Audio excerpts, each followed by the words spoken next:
Sur ces parcelles aménagées, on y retrouve des variétés de cultures, soja, piment, manioc, sorgho, riz et autres. En tout, 12 variétés à haut rendement sont expérimentées ici dans ce parc mis en place par l'ITRA, l'Institut togolais de recherche agronomique, grâce à l'appui de ses partenaires.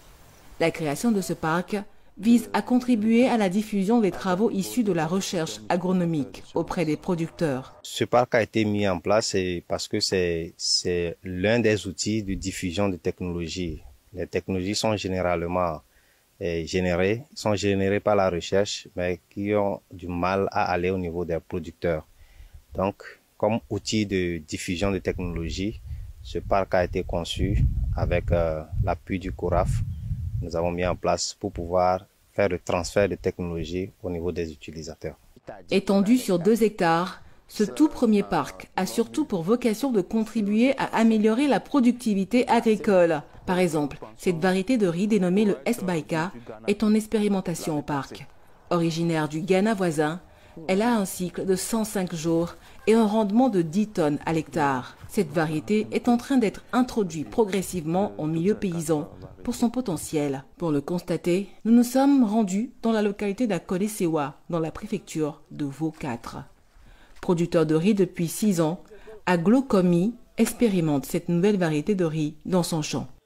Les agents de l'ITRA nous ont apporté une nouvelle semence de riz. Nous l'avons testée et voilà le résultat que nous avons pour le moment. Pour une première expérience, on est plutôt satisfait jusqu'ici. La pluie a été abondante cette année, c'est bénéfique pour nous. Le riz que je produisais avant faisait 4 mois. J'ai commencé la production de cette nouvelle variété le 1er septembre, mais déjà, vous voyez comment mon champ a bien évolué. Ça promet une bonne récolte.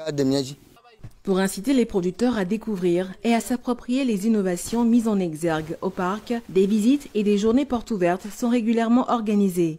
La démarche scientifique de l'ITRA est définie en fonction des besoins du pays. Par rapport aux besoins de notre pays en termes de variété voulue par les producteurs, nous mettons en place un programme soit d'introduction des variétés et on fait leur suivi d'adaptabilité ou bien développer des variétés. Quand on fait une sélection variétale en station, on teste ça dans des conditions, disons, nous appelons ça des conditions contrôlées.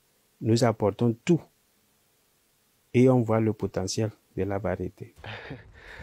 En créant ce parc, l'ITRA ambitionne non seulement de faire connaître à un grand nombre de producteurs les technologies existantes au parc et à long terme, mettre en place de nouveaux parcs satellites dans les autres régions du pays.